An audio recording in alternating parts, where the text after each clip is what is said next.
Time to finish off the Theros booster box. I left these 24 packs, cracked the first 12. I'll do it in 4 6-pack videos, just so I can take my time.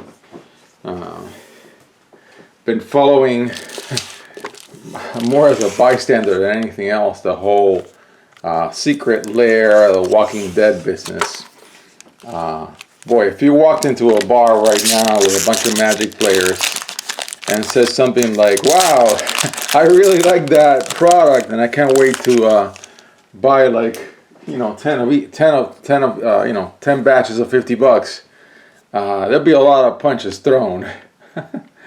I mean, I hadn't seen that much angst come out of Magic players on Reddit in a while, long time. Anyways, I love Theros now. I used to not care much about the set, but now I play a lot with Citizen Champion. It's my, it's the card that I already have a playset on cardboard for my collection. It's the card that I've made a bunch of decks with. It's even a warrior, so when I went to Nahiri, Naya Warriors, which I want to build. I started it in Arena, but it didn't work out that well because I still don't have the lands. The rare lands from Syndicate 3. So that's going to have to wait. 5-set standard is the time in the year when I'm all spent out, when I slow down, when I do some Yu-Gi-Oh, which I'm doing right now, when I do some Pokemon as well, which I've already done a lot of. I think I'm done with my cycle. I really wanted this card. That's great. I need it also in Arena. Yeah, I get knocked out by this card a lot. I need to have it in my decks. But there's only so many rare cards that I can craft in Arena without pumping money. And of course, this goes back to theme number 1 that I'm completely spent out this year. I went a little too crazy. I think the COVID made me stay at home and just click that buy it now button a little too much. I hope you're all doing well. Of course, wishing the best for Trump and his crew who all got COVID. That's really sad. I wish the best for them. I hope they heal up real good. I've had family members and I've had friends get COVID. I've had co-workers get COVID. Luckily, all of them have made it out in one piece and actually in really good shape. But yeah, it's the gift that keeps on taking. So my prayers out for Trump and his crew for sure. Absolutely. Wishing the best.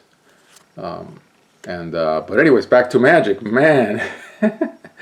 Secret. I mean, it's a show that I've played. It made a good deck in Arena. It's got heavy duty limitations.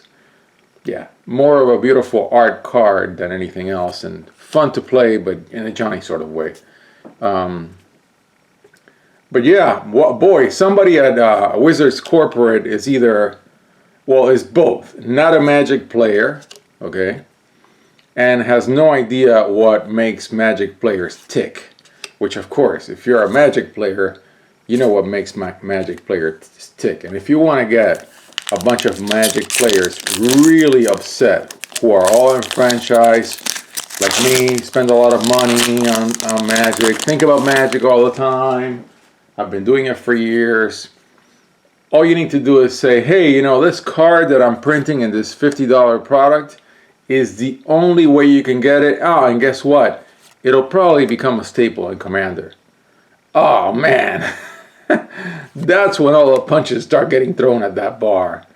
And so yeah, Wizards took it on the chin. The poor 3 losers who had to do their little video. Oh man,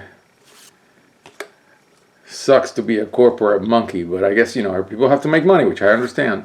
But boy, I started watching it, and I couldn't keep watching it because I just felt so bad for them. I'm sure somebody above them decided, hey, let's do a bunch of crossovers. How about we make it like that? And then it'll sell like crazy, and then they'll have to get it. Really good card. Oh, good. I mean, I could pull like 5,000 of this card. I love it. I love it. I knew when it was previewed that it would be my favorite card in the set. I mean, it's an Enchantress. It's a weaker Enchantress. Enchantress, I think, is from Ursa Saga, which incidentally was billed as an enchantment block.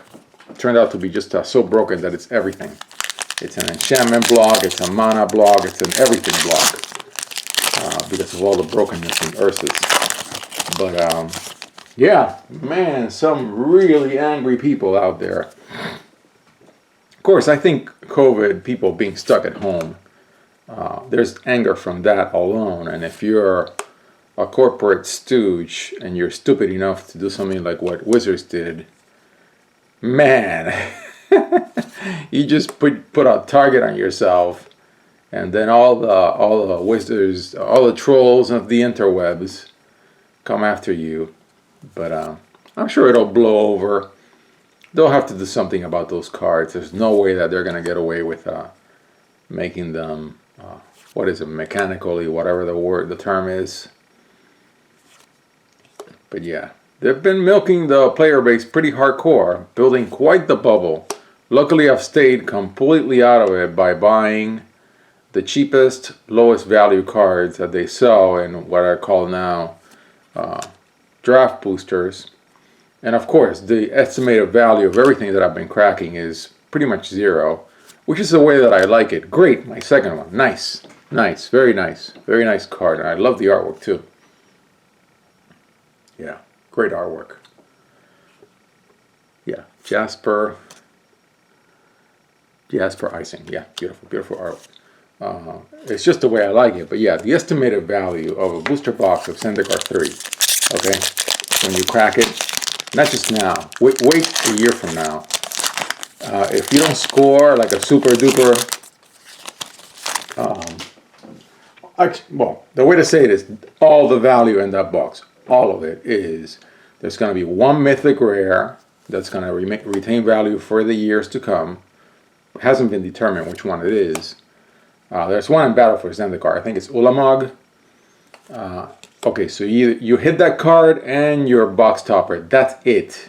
That's it. The entire box is like a Dragon's Maze box. It's worth like 20 bucks. If you were to sell the cards, heck, I don't think you get $20 out of those cards. But we're here having fun. We're cracking packs. It's what I do. It's what I love to do. So I'm having a blast. I'm playing a lot of the cards. Of course, Omnath needs to get banned, and the decks that are being played outside of Omnath in Standard are boring as could be, which is great for my viewers on YouTube because I haven't been posting any more arena videos. Nice. I don't believe that I had this particular artwork. It's nice to have. It's cool. Yeah, I haven't. I mean, yeah, it's the decks have really. People just play some janky decks like I do to get their gold, so they can get their free pack. That's what I do in the mornings, early mornings, on weekends and afternoons after work during the week. And that's it. So the games, the variety of decks, of course, there's 5-set Standard, which is my least favorite. There's really no variety. There's like a white-black veto deck, and there's a nice skewed swarm landfall deck that is really, really good and goes really crazy. That's why I dedicated a playlist to it. And I can't even think. Oh, and there's a mono white deck also. And I think that's about it. I mean, and there's a red deck wins. I mean, there's a few decks, but after a while, you've played each one of them 18 times. It's not worth putting up another video on YouTube about it. It really isn't. And so I'm not doing that. Yeah, and the party mechanic is not a party because I've seen like 1 or 2 games with the party mechanic. Been meaning to build to it. Okay, so that's the first 6 packs. We did okay. Nothing really that I was looking for, except for I scored another Citizen Champion, which I could have like 8,000 of, and I scored a Shatter the Sky. So these are the 3 highlights for these 6 packs.